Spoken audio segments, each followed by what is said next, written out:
आँखों में मंजिलें थी, आँखों में मंजिलें थी, गिरे और संभलते रहे। आंधियों में क्या दम था, आंधियों में क्या दम था, चिराग हवा में भी जलते रहे। नमस्कार दोस्तों, कहानी के वृत्तांत में मैं आप सभी का स्वागत करती हूँ। आज की कहानी है बैताल पच्चीसी, जिसका शीर्षक है बालक क्यों हंसा। तो कहानी की ओर चलते हैं। चित्रकूट नगर में एक राजा रहता था। एक दिन वह शिकार खेलने जंगल में गया। घूमते घूमते वह राजा भूल गया और अकेला रह गया।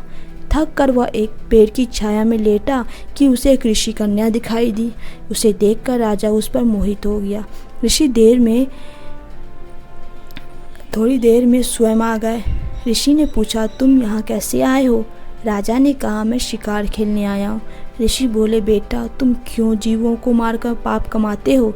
राजा ने वादा किया कि अब मैं कभी शिकार नहीं खेलूँगा। खुश होकर ऋषि ने कहा, तुम्हें जो मांगना है मांग लो। राजा ने ऋषि कन्या मांगी और ऋषि ने खुश होकर दोनों का विवाह कर दिया। राजा जब उसे लेकर चला तो रास्ते में एक भयंकर राक्षस मिला। बोला, मैं तुम्हारी रानी को खाऊंगा। अगर चाहते हो कि वह बच जाए तो 7 दिन के भीतर एक ऐसे ब्राह्मण पुत्र का बलिदान करो जो अपनी इच्छा से अपने को दे और उसके माता पिता उसे मारते समय उसके हाथ पैर पकड़े।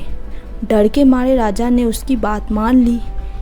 वह अपने नगर को लौटा और अपने दीवान को सब हाल कह सुनाया। दीवान ने कहा, आप परेशान ना हो, मैं उपाय करता हूँ।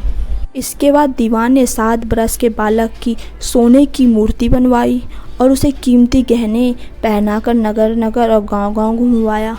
यह कहलवा दिया कि जो कोई 7 बरस का ब्राह्मण का बालक अपने को बलिदान के लिए देगा और बलिदान के समय उसके माँ बाप उसके हाथ पैर पकड़ेंगे, उसी को यह मूर्ति और 100 गाँव मिलेंगे। यह खबर सुनकर एक ब्राह्मण बालक राजी हो गया।